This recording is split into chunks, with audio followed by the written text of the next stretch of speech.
Assalamualaikum warahmatullahi wabarakatuh. Dear Visitor, ketemu lagi nih bareng Visit Lumajang di acara Rabo Gaul Gagasan dan Ulasan yang hari ini kita akan live setiap jam 4 sore. Karena ini adalah edisi Ramadan yang spesial, kita akan menghadirkan narasumber-narasumber keren yang pastinya seorang pengusaha muslim di Lumajang yang tergabung di HIPSI, Himpunan Pengusaha Santri Indonesia, dan HPN, Himpunan Pengusaha Nadliyah. Nah, kita bakal mengulas nih gimana cara narasumber kita menjalankan bisnis sesuai syariat Islam tentunya ya. Dan bisa banget nih buat visitor yang lagi ngembangin usaha atau yang lagi pengen banget nih usaha maupun membuka bisnis, kedepannya bisa diambil ilmu-ilmunya. Kita kabulkan dulu narasumber kita. Assalamualaikum Mas Firman. Waalaikumsalam Mbak Kiki. Alhamdulillah. Sehat ya? Alhamdulillah sehat. Gimana kabarnya Mas Firman? Alhamdulillah sehat, berkah, semangat. Alhamdulillah sangat ya, meskipun kita lagi menunggu ngabuburit nih ya Mas. Jadi justru semangatnya itu sore gini. Iya benar banget kan ya Mas. Lebih semangat. Energi itu rasanya kayak kembali. Benar banget, menuju ingin berbuka puasa ya Mas. Nanti nggak akan kerasa tiba-tiba udah berbuka aja. Jadi iya, apalagi kita ngobrol-ngobrol ini kan akan menambah lupa dengan lapar ini. Alhamdulillah menambah ilmu juga ya Mas. Insya Allah. Jadi ngingetin lagi ya buat teman-teman, silakan nanti kalau ada pertanyaan klik fitur question-nya dan bertanya. Nanti kita akan up ke narasumber kita dan akan ada feedback dari narasumber kita. Jadi di volume 24 ini kita akan membahas makanan boleh instan bisnis, jangan ya Mas. Jadi iya. Kalau berbicara tentang bisnis nih Mas, kan nggak akan jauh-jauh dengan entrepreneur ya Mas. Dan banyak sekali sekarang anak muda yang sedang semangatnya ingin membangun bisnis. Padahal kalau di lapangannya atau di faktanya sendiri itu nggak bakalan mudah gitu kan Mas. Banyak jatuh bangunnya. Lah, kalau dari Mas Firman sendiri nih, kenapa milih menjadi entrepreneur sendiri? Oke, makasih Mbak Kiki. Kenapa kok memilih jadi entrepreneur? Sebenarnya awalnya kecelakaan juga. Waduh, kecelakaan. Keterpaksaan juga, iya. Awalnya sebuah keterpaksaan. Jadi kita nggak ada awal punya cita-cita sebagai pengusaha, punya keinginan sebagai entrepreneur, nggak ada awalnya. Kita nggak ngerti apa itu istilah pengusaha dan segala macamnya. Kita selama ini hanya menjalani hidup ini dengan maksimal di posisi apa kita saat itu.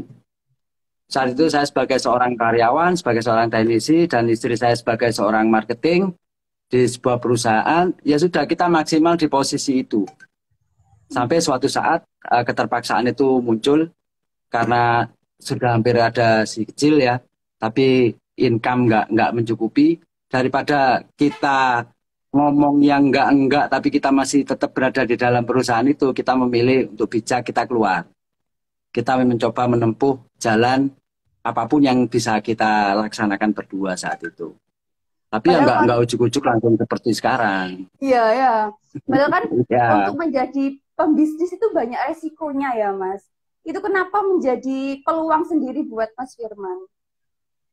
Sebenarnya gini, rezeki sama resiko itu kayaknya berbanding lurus ya. Semakin besar resiko yang bisa kita taklukkan ya, yang bisa kita tangani, akan berdampak rezeki yang besar yang bisa kita peroleh. Tapi resiko besar yang kita nggak bisa tangani nggak akan jadi rezeki, jadi amsyong, kita hilang juga. Jadi sesuai tema pada hari ini, cukuplah makanan yang boleh instan, tapi bisnis jangan sampai instan. Saya awalnya ketika ngobrol sama teman-teman Visit Lumajang, saya gelisah dengan kejadian beberapa waktu ini yang lagi rame. Termasuk di Lumajang pun ada beberapa korban juga yang sempat menganggap kekayaan yang kok ada loh orang-orang yang bisa kaya instan, dan mereka meninggalkan pekerjaannya untuk masuk ke situ, meninggalkan bisnisnya untuk masuk ke situ. Alhasil beberapa bulan menjelang beberapa hari kemarin, beberapa minggu ya, sudah mulai ada meletus di luaran sana yang sempat juga dibahas sama Visit Lumajang yang di pertemuan waktu lalu kan. Ada yang ternyata crazy-crazy itu ya tinggal crazy-nya aja, rich-nya enggak. Nah, itu banyak yang menganut bahwa sesuatu itu bisa instan.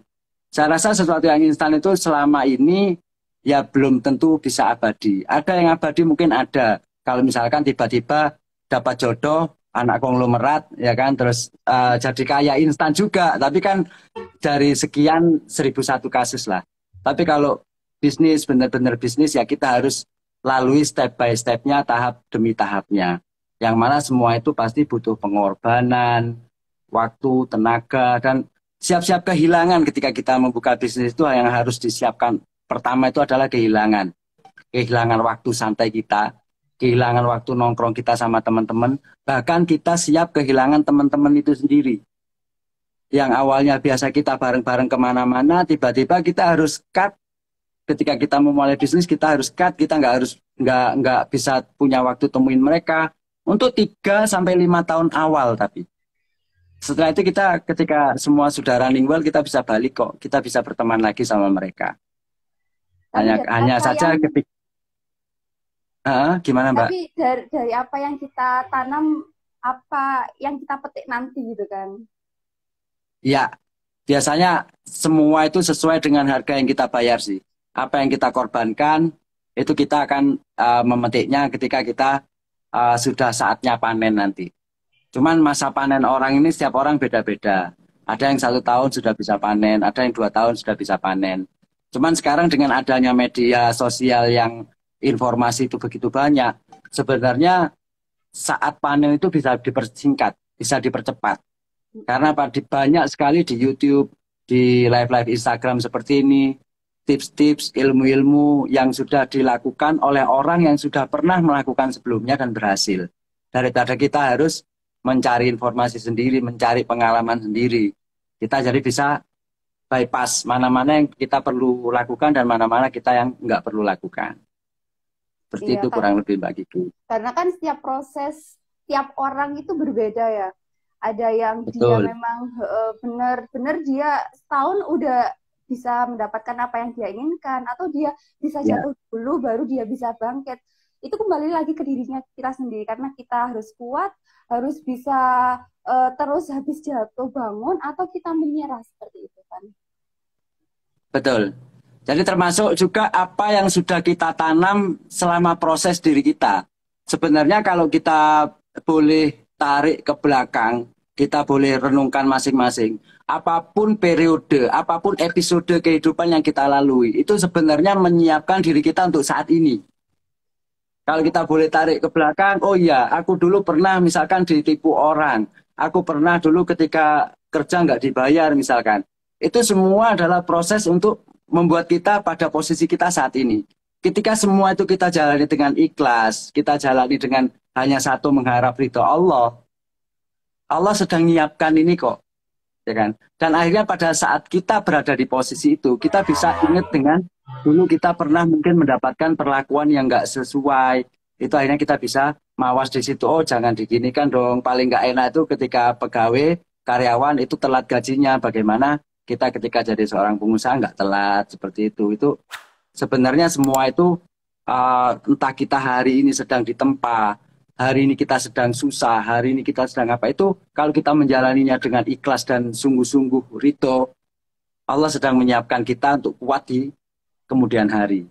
Karena pasti semakin ke depan tantangan itu akan semakin luar biasa, Mbak Kiki. Iya, nggak aja kayak teknologi ya, terus berkembang. Jadi tantangan itu nggak harus dari hal kecil, tapi bisa dari hal besar.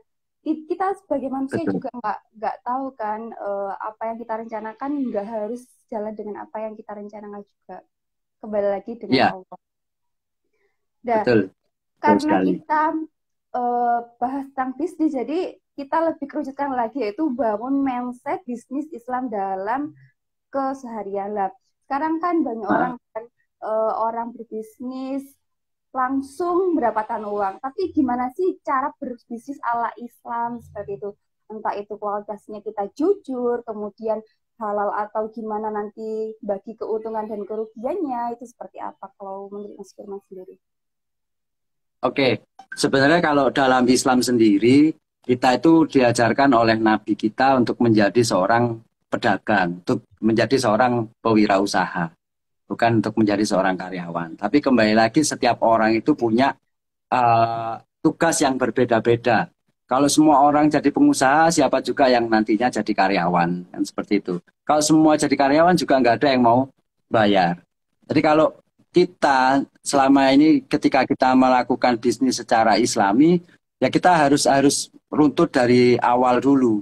Kita harus apa yang kita jual itu harus barang yang halal dan juga baik untuk orang lain.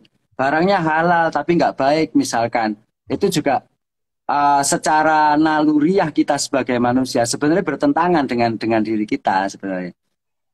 Kalau misalkan kita jual barang yang halalan toyiban, halal juga baik, itu kita melakukannya itu dengan tenang. Melakukan penjualan apapun itu dengan tenang. Kita nggak bingung, nggak gelisah, hidup kita akan jauh lebih tenang. Seperti misalkan di bidang yang di bidang teknologi emang ada barang-barang yang nggak halal. Insya Allah kalau barangnya halal, kan gitu. Cuman ada yang toyib, ada yang enggak. Ada yang baik, ada yang enggak, kan seperti itu. Ketika misalkan ada barang yang PI ini, apa black market, ini kan juga enggak baik membeli ke kita.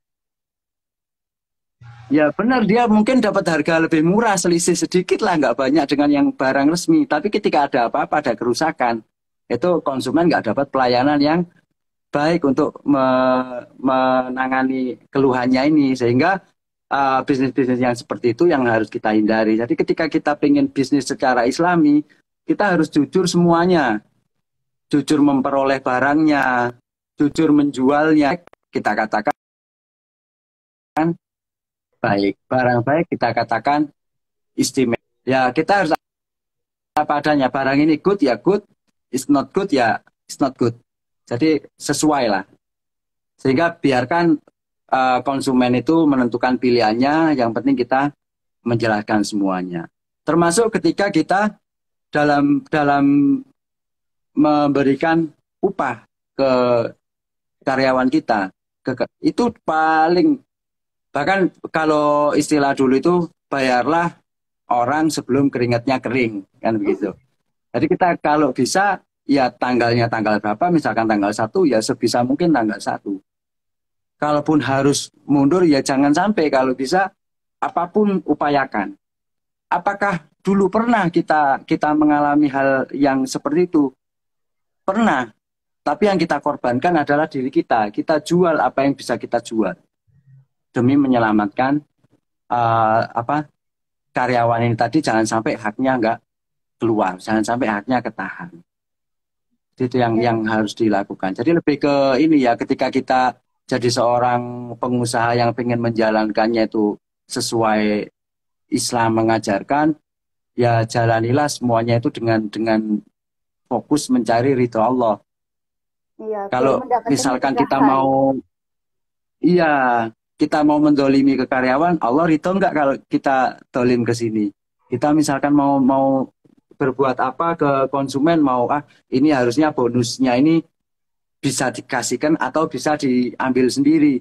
Nah, ketika kita mau ngambil, itu haknya konsumen, Allah ridho enggak ini ketika misalkan seperti di handphone kan seringkali ketika orang pembelian itu pre-order dapat bonus speaker senilai 1 juta misalkan. Itu kalau enggak kita sampaikan ke publik, itu sebenarnya sah-sah saja. Publik nggak tahu kok.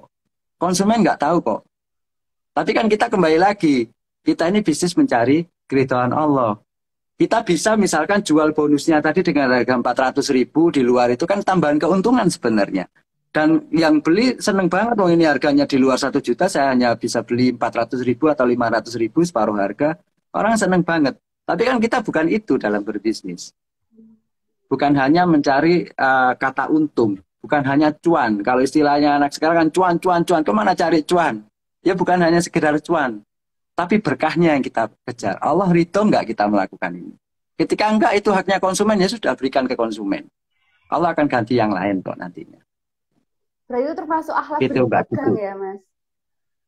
Yes, kurang lebihnya begitu. Karena Islam ngatur banget akhlak-akhlak kita dalam berdagang, Rasulullah mencontohkan banget. Bahkan kalau ya kita nggak bisa seperti Rasulullah. Kalau Rasulullah totali bahkan kulaannya berapa, ini saya kulaannya sekian, terserah Anda mau kasih untung berapa. Kalau zaman Rasul bahkan seperti itu. Kalau sekarang orang digitukan ya sudah, tak ambil aja pokoknya. Mungkin untuk item-item tertentu bisa dengan seperti itu yang misalkan keuntungannya kita bisa poles nggak ada ketentuan harga dari pabrik misalkan nggak ada ketentuan harga dari pemerintah kita bisa lakukan. Tapi kalau ada harga eceran tertingginya misalkan harga eceran terendah berapa ya kita harus ngikutin itu. Yang penting kita jujur barang kita asli garansinya masih penuh misalkan ada garansi terus kualitasnya kita sampaikan apa adanya, nggak kita tutup-tutupin, nggak kita kurangin, nggak kita tambahin, terutama timbangan. Itu Situ mungkin Mbak Kiki. sulitnya jadi seorang bisnis ya, harus jujur. Kadang pesaing itu lebih apa ya membunuh kita kadang ya. Tapi kira-kira apa sih Mas plus minusnya dari menjadi seorang entrepreneur? Plus minusnya jadi entrepreneur. Kalau minusnya ini saya hampir bingung ini. Minusnya ini apa? Hampir nggak ada lah. Karena minus itu setiap orang berbeda-beda. Semua episode harus kita syukuri. Ya kalau kadangkala rugi, ada rugi, ya ya rugi. Tapi kan nggak mungkin dalam dalam berdagang itu kita akan rugi seterusnya. Kita akan untung seterusnya. Kadang suatu saat kita akan untung, suatu saat kita akan rugi. Itu sudah sebuah pasangan seperti siang dan malam. Tapi kalau plusnya apa menjadi seorang pengusaha wirausaha itu banyak sebenarnya. Setidaknya yang pertama kita bisa jadi ATM-nya Gusti Allah loh. Kita jadi ATM-nya Tuhan. Kita jadi pipa penyalur rezeki buat sesama kita, buat umat. Ya kan? Kita punya karyawan. Karyawan kita gaji. Kita penyalur rezeki Allah ke mereka. Itu yang paling utama. Tapi apakah hanya karyawan kita? Ternyata enggak loh. Ketika karyawan kita misalkan pergi ke kantor, dia naik ojek online misalkan. Karyawan kita jadi penyalur rezeki untuk abang ojek online ini loh. Ya kan? Apakah kita juga enggak ikut keberkahannya? Insya Allah kita dapat juga. Jadi keberkahan itulah yang luar biasa plusnya dari seorang pengusaha. Di saat saya dulu menjadi seorang karyawan, istri menjadi seorang karyawan, kami hanya melakukan segala sesuatu semaksimal mungkin supaya kami mendapatkan hak kami. Kami mendapatkan gaji. Untuk apa? Untuk hidup kami. Ya sudah, selesai. Tapi ketika menjadi seorang pengusaha, itu yang dipikirkan beda. Misalkan kami overtime, misalkan kita melakukan segala sesuatunya lebih secara waktu, secara tenaga, secara pikiran. Yang kita pikirkan justru bukan diri kita dulu. Tapi yang kita pikirkan bagaimana caranya nanti pada saat tanggal 1 mereka bisa gajian tepat waktu. Bagaimana caranya nanti supplier-supplier bisa terbayar tepat pada waktunya. Enggak nunggak. Kan gitu. Bagaimana orang-orang yang terlibat sama bisnis kita ini semua mendapatkan manfaat. Setelah itu sisanya baru untuk kita. Justru perbedaannya di situ kita berpikir tentang orang lain dulu. Baru kita berpikir tentang diri kita. Nah, mungkin karena itulah Allah kebanyakan kasih sesuatu yang lebih untuk pengusaha dibanding untuk pegawainya. Karena apa? Ketika Allah nitipkan rezeki pegawai ini melalui pengusaha ini tadi, sudah pasti kan ada bunga nih yang diberikan, ada bagi hasilnya. Kalau kita nggak pakai istilah bunga, ada fee nih, ada insentif kita sebagai makelar rezeki Allah. Ya kan? Terus ketika kita memikirkan orang lain terlebih dahulu sebelum kita, Allah sudah pasti lebih memudahkan apa urusan kita, karena kita fokusnya adalah memudahkan urusan orang lain. Itu sih Mbak Kiki. Sebenarnya itu bukan bakat tapi kemauan kita, gimana kita mau menolong orang lain seperti itu. Soalnya menjadi entrepreneur kan biasanya harus punya bakat. Oh enggak, tapi kita mau nggak belajar dari aspek segi manapun, kemudian out of the box kan, melihat masalah itu dari manapun seperti itu. Ini ada pertanyaan yang mungkin teman-teman nantikan. Lah, kunci biar bisa menjadi entrepreneur yang sukses itu gimana, Mas? Kunci untuk bisa jadi entrepreneur yang sukses. Sebenarnya Kalau kuncinya itu enggak ada ya. Kalau kuncinya ada di tukang kunci pasti orang sudah beli semua jadi entrepreneur sukses semua. Oke, yang harus kita lakukan ini Mbak Kiki ketika kita ingin jadi seorang entrepreneur yang sukses itu yang pertama sekali adalah fokus. Kita nggak bisa kalau Konsisten. kita nggak fokus. Ya, jadi fokus kita kita bisnis apa ya fokus di situ. Kebanyakan dari kita biasanya misalkan nih kita buka ayam geprek nih. Kita jual ayam geprek bulan pertama laris, bulan kedua laris, bulan ketiga udah mulai menurun, bulan keempat mulai nggak laku.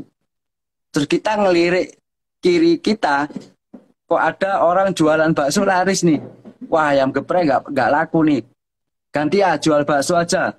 Bakso mandul misalkan, bakso beranak atau bakso apalah misalkan istilahnya. Ternyata jalan sebulan, 2 bulan, 3 bulan lagi, bulan keempat mulai mulai kendur lagi. Kita ngelirik bisnis lain lagi, kita bikin lagi. Nah, itu yang kebanyakan dari kita melakukannya seperti itu. Makanya kebanyakan nggak jadi. Harusnya seperti apa? Ketika misalkan jualan ayam geprek, terus geprek nggak jalan, ketika geprek sudah mulai lesu pasarnya, berpikir dong, bagaimana caranya geprek ini jadi laris? Bagaimana bisnis yang kemarin itu rame, sekarang jadi sepi, oh jadi apa supaya laris kembali seperti apa? Jadi kita fokus cari solusi di situ. Solusinya apa? Supaya bisnis kita bisa jalan. Gimana? Berarti harus inovatif gitu ya. Iya, Konsisten dan harus harus inovatif. harus inovasi terus, gak boleh enggak. Yang kedua, orang-orang kalau mau jadi entrepreneur sukses itu harus bersungguh-sungguh. Nggak bisa kita main-main. Kita harus sungguh-sungguh. Kita misalkan kita sudah kadung tinggalkan teman-teman kita buang waktu kita untuk nongkrong, kita buang waktu kita sama keluarga. Biasanya awal-awal merintis itu bahkan hampir 24 jam kita berpikir bagaimana bisnis itu jalan. Kalau kita nggak sungguh-sungguh rugi dong kita. Kan kebersamaan sama anak harus dikurangi, kebersamaan sama istri, sama teman. Biasanya kita bisa ngopi di sana sini nggak bisa. Terus kita nggak sungguh-sungguh nggak bisa. Jadi kita harus fokus dan bersungguh-sungguh. Yang ketiga baru kita harus istiqomah, harus komitmen. Komitmen suka duka dijalani, jangan sukanya tok dijalani ketika sudah oh pokoknya tidak enak habis kita quit. Karena sesungguhnya kita berhasil sama tidak itu ditentukan dari seberapa tahan kita menghadapi ketika kita ada masalah. Ketika kita sudah nggak tahan, ya sudah, kita cepat selesai bisnisnya. Seperti itu, Mbak Kiki. Kegagalan itu kan sebuah proses atau awal proses kita menuju puncak ya. Tapi ketika Bisa kita jadi. sudah di puncak, tapi ketika kita sudah di puncak jangan cepat puas. Kita harus berkembang, kita harus tetap belajar. Apa yang kita mau, kita belajar. Oh oke, kita mau ini belajar, kita mau ini belajar. Sehingga kita bisa mencapai. Tapi ketika tadi, kembali lagi, ketika udah kita nyampai puncak, kita jangan cepat puas ya. Bisa belajar. Ya. Iya, gitu. Betul, Mbak Kiki. Jadi belajar itu penting. Sebelum kita memulai segala sesuatu, usahakan tahu dulu ilmunya. Kita mau membuka bisnis apa, kita tahu dulu ilmunya. Jangan asal ikut-ikut istilahnya orang Jawa roboh-roboh gedang. Jadi pohon pisang kalau roboh beruruk bareng sama-sama. Selesai. Besoknya sudah busuk hilang. Kan gitu. Jadi enggak bisnisnya kita pelajari dulu. Tahu kita jalan.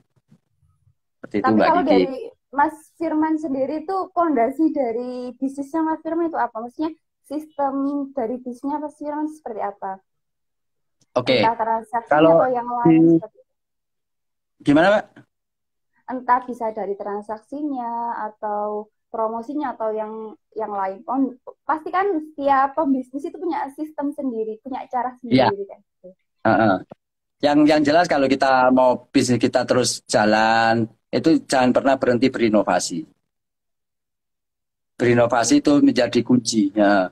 Jadi ketika kita sudah menjadi seorang pengusaha, justru disitulah kita awal untuk memulai, kita harus terus belajar dan berinovasi. Ketika kita berhenti belajar, kita berhenti berinovasi, sudah tinggal nunggu kapan saatnya bisnis kita akan tumbang. Karena era saat ini perubahannya begitu cepat. mau tidak mau perubahan itu pasti. Di tengah ketidakpastian hanya satu yang pasti, yaitu perubahan itu sendiri. Pada saat 2008 kami awal mulai, itu orang masih pakai komputer desktop yang casingnya besar, pakai layar, monitor, lalu berganti layarnya ke tipis ke LCD. Lalu 2010 orang sudah mulai pakai handphone, ya Pak, apa laptop, mulai pakai ke laptop. Kalau kita nggak segera inovasi lari ke laptop, kita habis. Belajarlah laptop. Laptop berjalan 2014 keluarlah tablet PC, Android, Samsung saat itu. Orang sudah mulai meninggalkan laptop, sudah mulai meninggalkan komputer. Kalau kita nggak beralih belajar ke situ, kita ditinggal. Baru akhirnya 2016 orang kembali ke laptop lagi. 2015 orang switching ke smartphone. Orang berbondong-bondong ke smartphone. Kalau kita tetap lab persada itu gimana laptop sama komputer, nggak jual handphone, nggak jual smartphone, ya habis kita. Jadi apa yang sekarang sedang diminati masyarakat, kita pelajari, terus kita berinovasi di situ. Sehingga terus belajar dan berinovasi ini yang menjadi kunci kami untuk bisa fight sampai saat ini. Berarti harus riset pasar dulu ya. Gimana kita memang bisa memberikan solusi kepada konsumen dan customer. Kira-kira apa nih bedanya bisnis konvensional dengan mindset Islami yang sedang ada saat ini? Oke. Sebenarnya nggak jauh beda ya. Bisnis konvensional yang ada dengan sebenarnya kembali lagi ke manusianya. Saya rasa setiap agama pun dalam berdagang, dalam berbisnis mengajarkan hal yang sama. Lakukanlah yang baik-baik. Semua lakukanlah dengan jujur. Sebenarnya gini, perbedaannya ketika kita bisnis itu bisnis konvensional dengan bisnis Islami, insya Allah sebenarnya nggak ada bedanya. Hanya kembali ke kita manusianya yang menjalankan. Kebanyakan dari kita sebagai manusia, sifat dasarnya itu greedy. Serakahnya muncul ketika kita sudah tahu untungnya, wah untungnya kok gede ini, cuannya gede, kita serakahnya yang muncul. Akhirnya dengan keserakahan itu kita sudah menutup mata, menutup telinga, bahkan menutup hati kita untuk melakukan hal-hal yang sebenarnya merugikan orang lain pun kita lakukan seperti itu. Tapi kalau selama kita patokannya tetap kita menggunakan hati nurani kita sebagai manusia, insya Allah tetap kita akan berpikir itu bahwa hal-hal yang ini kalau saya diginikan rela nggak? Ketika nggak rela berarti orang lain tak ginikan juga nggak rela. Akhirnya kita berpikirnya seperti itu. Kalau yang secara Islami total gitu, saya pun sampai hari ini masih belum bisa. Saya sampai hari ini masih belum bisa.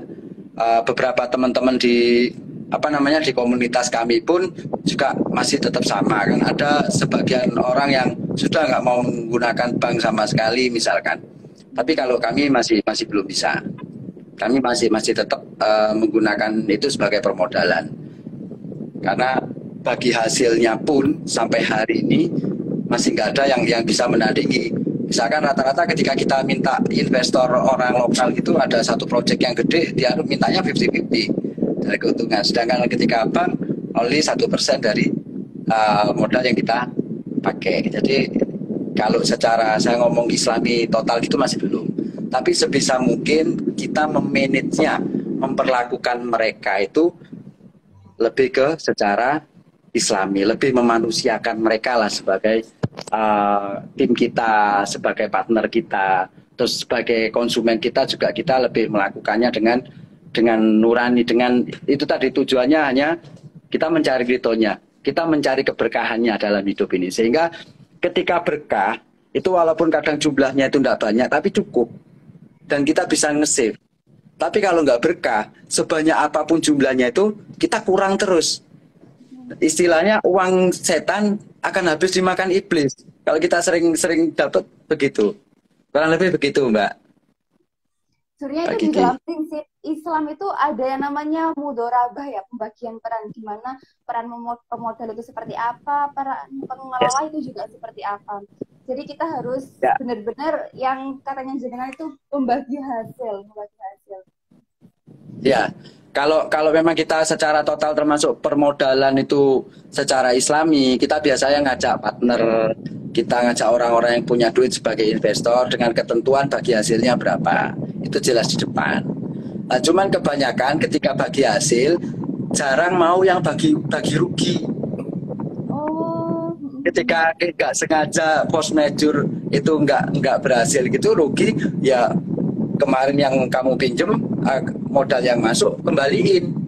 Dan seperti itu kan kadang yang kita masih belum bisa. Dan selama ini sih kami berpikir dan kami ngobrol dengan beberapa teman-teman ahli yang lebih ahli di bidang hukum agama, ya selama itu nggak memberatkan di kita. Misalkan bisnis nih untungnya 10%, terus kita kasih bagi hasil ke bank 1%, worth it lah.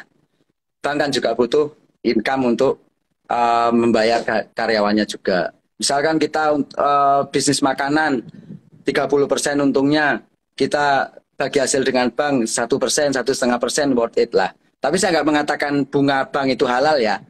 Sekali lagi saya disclaimer bahwa bukan saya mengatakan bahwa bunga bank itu halal. Tapi selama ini saya secara pribadi saya berpikirnya hanya begitu.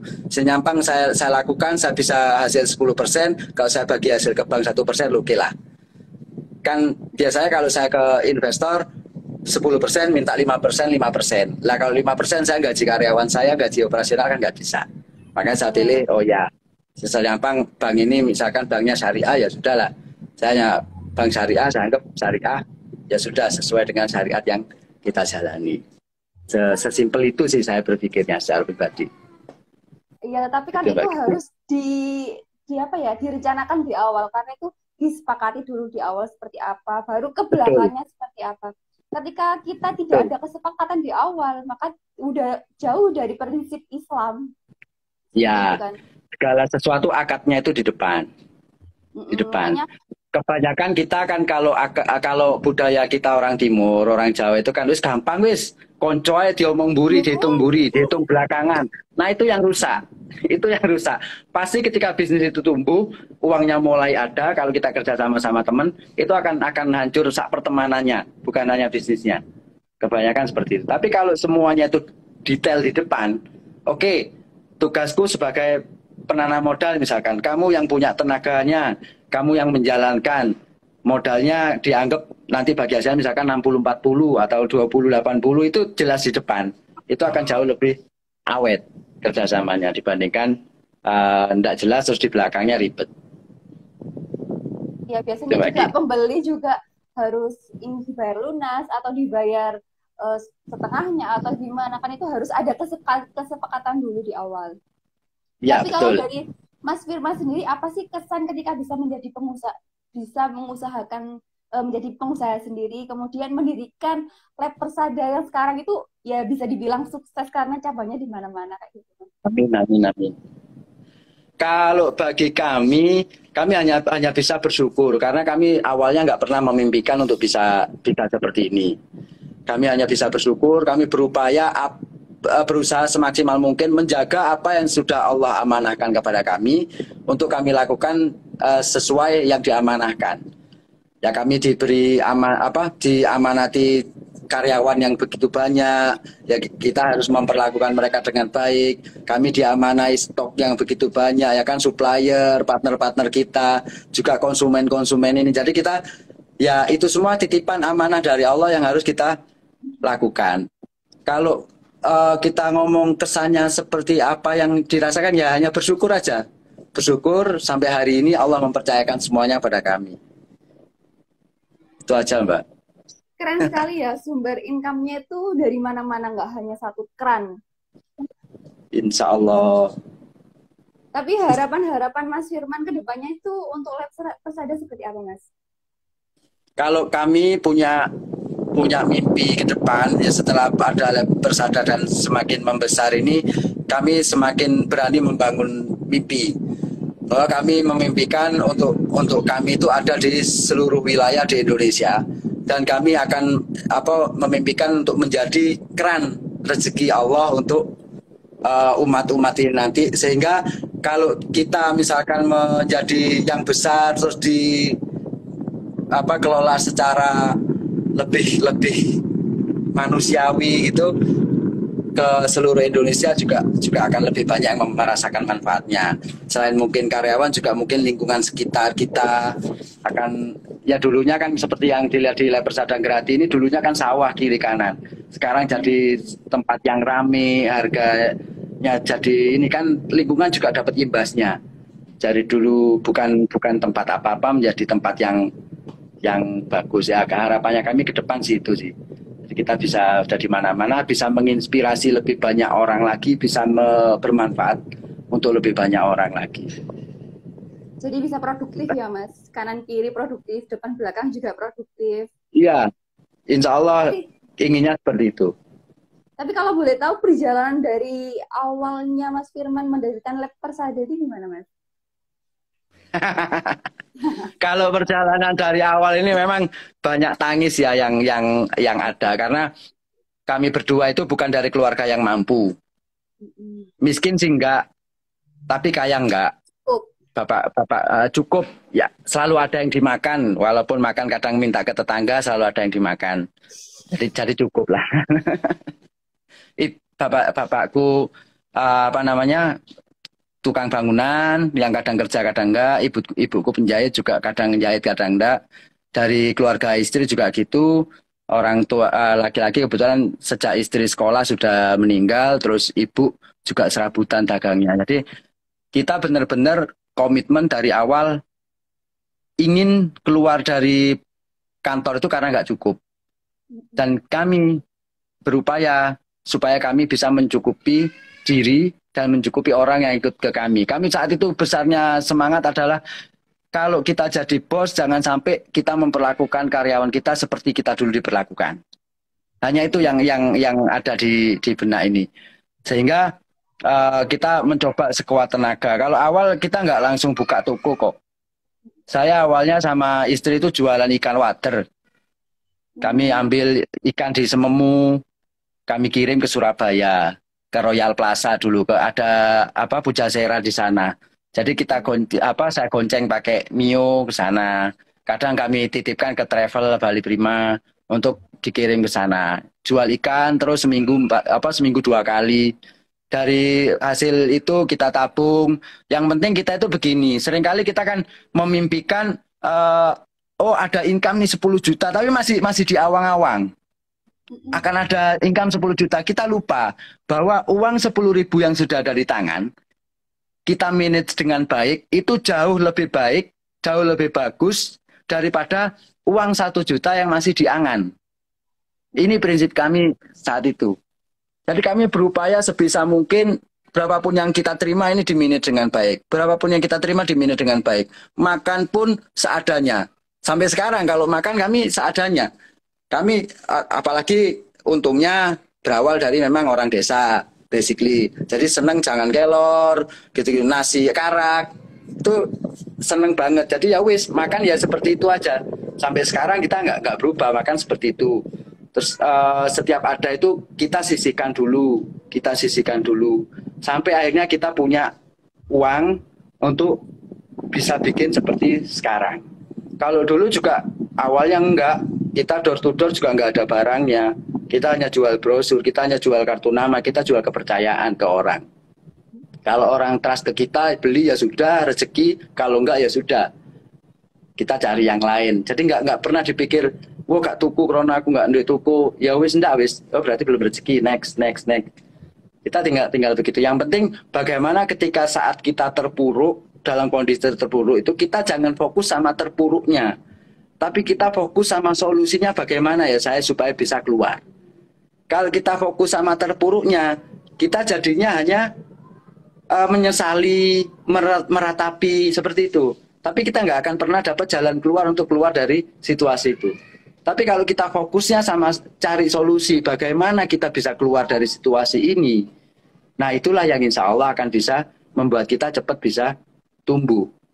Dan ketika kita menghadapi sebuah tantangan yang berat, kita nggak akan merasa lelah. Karena apa? Kita yakin bahwa di depan itu ada sesuatu yang indah yang sudah menanti. Ada sebuah hadiah yang sudah menanti untuk ketika kita sampai di garis finish. Jadi kalau kami berpikir bahwa hidup ini seperti perlombaan, ya wes kalau kita berhenti maratonnya kita berhenti selesai, kita nggak akan pernah nyampe di garis finish. Tapi seberat apapun, walaupun kita mungkin pelan, sesekali kita jalan, nggak kuat untuk terus berlari, sesekali kita jalan, yang penting jangan berhenti. Pasti suatu saat kita akan capai di garis finish. Begitu Mbak Kiki. Hidup itu ada trial and error-nya ya, jadi tidak harus berhasil dulu, pasti ada kegagalan lah. Dari kegagalan itu yang mengantarkan kita untuk sukses. Tapi kalau boleh tahu itu dari tahun berapa sih, Mas? Kami kalau tanpa nama Lepersada itu 2007. 2007 kami menikah itu 2007 ya, bulan Mei itu kami mulai melakukan sebisa kami. Kami ya jual rokok saat itu, jual water, apapun yang kami lakukan. Baru ada nama Lepersada itu Oktober 2008. 1 Oktober 2008 kita mendirikan sebuah perusahaan ini, tapi belum toko saat itu. Saat itu masih servis. Kebetulan saya punya keahlian servis komputer saat itu, keahlian ngerakit, ya sudah itu yang kita jual. Jadi mulailah berbisnis itu dengan apa yang kita mampu dan kita punya. Jangan memaksakan diri. Kalau sudah waktunya pengembangan nanti boleh baru teman-teman menggunakan uang pinjaman, misalkan ngajak orang untuk kerjasama, untuk invest, itu boleh untuk mengembangkan. Tapi kalau untuk awal, jangan. Saya sarankan awal mulailah dengan apa yang kamu mampu, apa yang kamu miliki. Apa keahlian apa, ya wis itu jalan. Kalau misalkan nggak punya keahliannya, ya bareng sama teman join. Kamu yang punya keahlian, aku yang punya keahlian manajemen misalkan. Jalan bareng, muncul satu bisnis. Ketika waktunya pengembangan kita baru boleh tarik dana pinjaman atau apa dari orang-orang sekitar kita untuk pengembangan. Gitu Mbak Kiki. Tapi saya agak terharu ini mendengar ceritanya Mas Firman. Mungkin buat teman-teman juga tetap semangat ya yang lagi ngembangin bisnis atau pengen banget merintis bisa diambil hikmahnya hari ini. Tapi keren sih Mas Firman ini juga seorang pembina HIPSI ya Mas. Alhamdulillah teman-teman HIPSI mempercayakan di kepengurusan yang ini untuk kami ada di sana sebagai pembina. Jadi HIPSI ini menjadi salah satu wadah untuk kami berhikmat. Saya sebagai seorang Firman misalkan mau berbagi kemana sih? Ketika misalkan kita mau berbagi ilmu, orang pasti siapa sih? Mungkin hanya orang-orang Lumajang yang tahu. Tapi kalau ada wadahnya gini, jadi jelas. Kita berbagi itu jelas orang yang masuk HIPSI, orang yang pengen punya usaha atau sudah punya usaha, baik itu berbackground santri, santri dari pondok pesantren, santri dari TPQ, santri dari musola-musola di desa, atau orang yang awalnya sama sekali bukan santri, pengen jadi pengusaha dan pengen menyantrikan diri, boleh untuk gabung di HIPSI. Jadi pengen hidup lebih baik, pengen hidup lebih terarah misalkan, join di situ. Kita di situ ketemu komunitas teman-teman yang sama. Kita kebetulan setiap bulan itu ada 1 kali pertemuan bergiliran di rumah teman-teman. Itu di situ kita ketemu bareng, kita ngobrol, kita diskusi. Bisa jadi problem kita hari ini adalah problem teman-teman yang sudah lebih dulu dan sudah ada solusinya. Bisa jadi apa yang jadi problem teman-teman yang disolusikan di hari itu kita belum alami, tapi suatu saat kita ngalami, kita sudah pernah tahu, oh dulu ini si A pernah ngalami ini. Jadi fungsi berkomunitas itu diharapkan di HIPSI itu seperti itu. Kita bisa saling support, saling menguatkan, sehingga tujuannya ketika HIPSI ini bisa benar-benar menciptakan entrepreneur yang santri, di Lumajang ini ekonomi akan bertumbuh secara masif karena pengusahanya banyak. Kalau misalkan satu pengusaha bisa punya 2 karyawan saja, kalau di Lumajang ada 1.000 pengusaha, berarti ada 2.000 orang pengangguran yang terentaskan. Ada 3.000 termasuk pemiliknya. Kita sesimpel itu sih berpikirnya kemarin. Kalau teman-teman belum tahu nih apa itu HIPSI, HIPSI itu Himpunan Pengusaha Santri Indonesia ya Mas? Ya, ya betul. Kalau teman-teman mau join bisa banget nanti DM Mas Firman. Tapi kalau membicarakan tentang bisnis nih Mas, gimana menurut Mas Firman Iya, bisnis dalam perspektif Islam? bisnis dalam perspektif Islam itu kalau nggak salah di surat di Al-Quran itu ada, saya lupa suratnya, lupa ayatnya ya. Allah menghalalkan jual beli dan mengharamkan riba. Itu sudah jelas. Menghalalkan jual beli perdagangan dan mengharamkan riba. Jadi perspektif bisnis dalam Islam, Islam sangat menganjurkan sebenarnya berdagang. Bahkan kalau kita lihat nabi-nabi kita sebelumnya, Nabi Muhammad seorang pedagang. Bahkan di saat masih remajanya, di saat bujangnya, ternyata Nabi kita berdagangnya bukan berdagang lokal loh. Dia eksportir dan importir loh di 3 negara besar. Ya kan, beliau sudah berdagang ke sana kemari sampai akhirnya membawa dagangan Siti Khadijah yang akhirnya menjadi istrinya, saudagar Arab saat itu.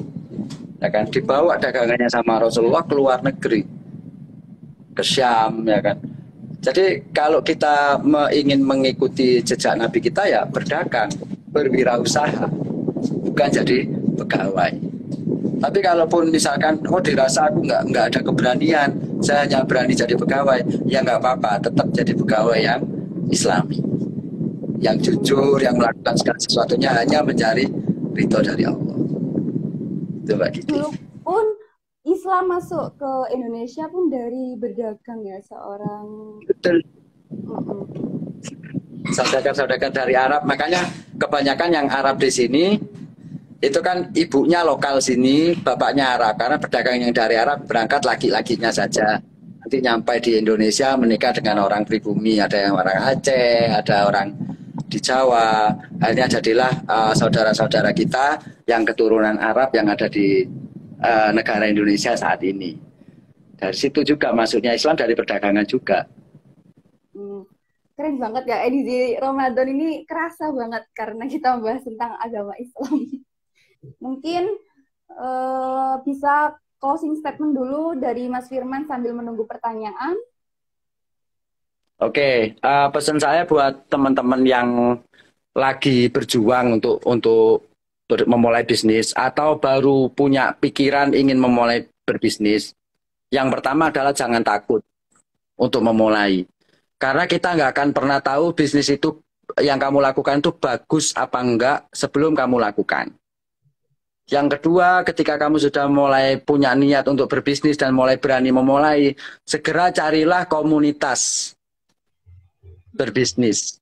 Karena bisnis itu, orang pebisnis itu butuh komunitas untuk membuat aura yang sama, pola pikir yang sama. Sehingga ketika misalkan ada sesuatu, kita bisa saling ngobrol, ada dapat solusi dari yang sudah lebih berpengalaman. Ketiga, carilah mentor di bisnis di bidangmu. Biasanya kalau dalam kota ada yang mau, tapi kalau nggak mau ya cari yang luar kota, yang bidangnya sama, misalkan yang orang yang sudah sukses di jalan di bidangmu, yang siapa, cari, ikuti dia. Belajar caranya. Itu supaya cepat kamu nyampai. Karena dalam bisnis nggak ada something yang instan. Tapi kita bisa mempersingkat. Sama mie instan pun yang katanya instan tetap butuh waktu 3 menit untuk kita memasak kan gitu. Tiriskan dan segala macam di total 5 menit sama ngaduk-ngaduk bumbunya. Bisnis pun begitu. Nggak ada bisnis yang bim salabim kamu invest langsung menjanjikan keuntungan cuan yang banyak, nggak ada. Semuanya butuh proses. Tapi kabar baiknya proses itu bisa dipersingkat. Dengan kita berkomunitas, dengan kita punya mentor, dengan kita mau terus belajar sebelum kita memulai. Itu kita bisa memangkas kegagalan-kegagalan. Contoh seperti saat kami belum ngerti bahwa ada asuransi yang bisa menangani stok dari pencurian. Kami dulu sempat untuk tahu itu kami harus kehilangan senilai hampir 300 juta, 260 sekian juta. Satu toko di maling, amblas. Pagi-pagi barangnya sudah tidak ada. Karena kami tidak ngerti ilmunya, ya kami melalui itu. Baru akhirnya dari kejadian itu kami ada yang ngasih tahu loh, kok nggak diasuransikan? Oh emang ada ya, dikenalin akhirnya ada. Nah hal-hal yang seperti itu nggak perlu teman-teman alami sendiri ketika teman-teman sudah berkomunitas. Karena apa? Di komunitas itu ada orang-orang yang sebelumnya sudah pernah mengalami apa yang belum dialami.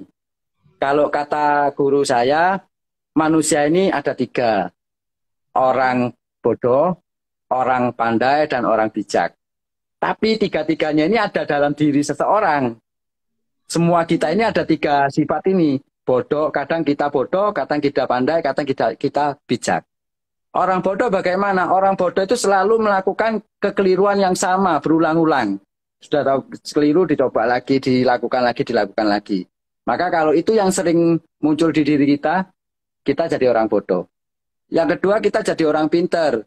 Jadi orang pinter itu bagaimana? Kita belajar sendiri, mencari cara sendiri dengan cara kita, dengan jalan kita, supaya kita bisa berhasil. Tapi lama. Kita nggak cukup punya banyak waktu untuk bisa mencapai ini. Nah, yang ketiga jadi orang bijak. Orang bijak ini belajar dari keberhasilan maupun dari kesalahan orang lain. Sehingga kalau dari kesalahannya kita nggak perlu melalui itu, ketika keberhasilannya kita bisa langsung bypass ke arah itu. Sehingga kita sama-sama kayak mie instan nantinya. Harusnya orang bisa capai, misalkan saya bikin perusahaan ini bisa seperti sampai sekarang butuh waktu 13 tahun. Ketika misalkan berkomunitas terus kita sharing-sharing, mungkin Anda hanya butuh waktu 5 tahun. Mungkin hanya butuh waktu 6-7 tahun sudah bisa di posisi itu, bahkan mungkin melampaui. Yang seperti itu. Jadi dalam hal ini, ayo jangan pernah takut. Bismillah, kalau memang niatnya berbisnis itu niat baik, niat mencari ridho Allah, untuk jadi ATM-nya Allah untuk orang lain, ayo kita sama-sama berjuang untuk ekonomi Islam. Itu Mbak Kiki. Waduh, saya terharu banget ini.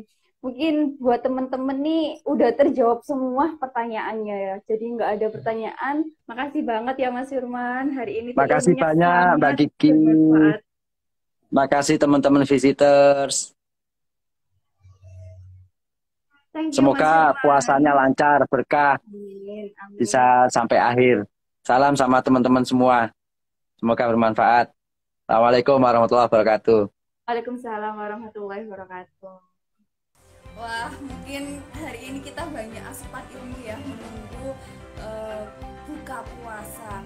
Bagi teman-teman, ketika nanti ada yang ketinggalan di sesi kali ini, live kali ini, bisa banget teman-teman ke YouTube Visit Lumajang dan stay tune di Instagram, TikTok, Facebook, YouTube maupun website Visit Lumajang. Dan mungkin hari ini, untuk live hari ini, kalian bisa ambil hikmahnya, pelajarannya, dan bisa join komunitasnya Mas Firman yang ingin membangun bisnis, kemudian ingin banget nih buat usaha ataupun berbisnis. Dan saya pamit mengundurkan diri. Saya Indah bersama kru Visit Lumajang mengucapkan marhaban ya Ramadan, selamat menunaikan ibadah puasa. Terima kasih. Wassalamualaikum.